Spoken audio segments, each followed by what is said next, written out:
Welcome back, guys. In this video I'm going to show you how to find and install app called CVS Specialty. So first thing first, open App Store.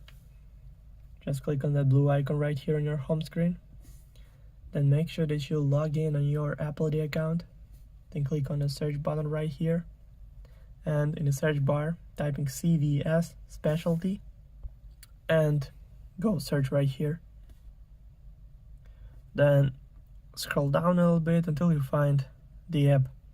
So click on that, then click Get, then Install, then confirm installation through Face ID or Touch ID, or using password from your Apple ID account.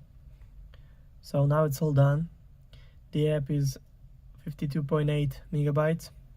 Also, all links will be in the description of this video. Hope you guys enjoy. Thank you for watching.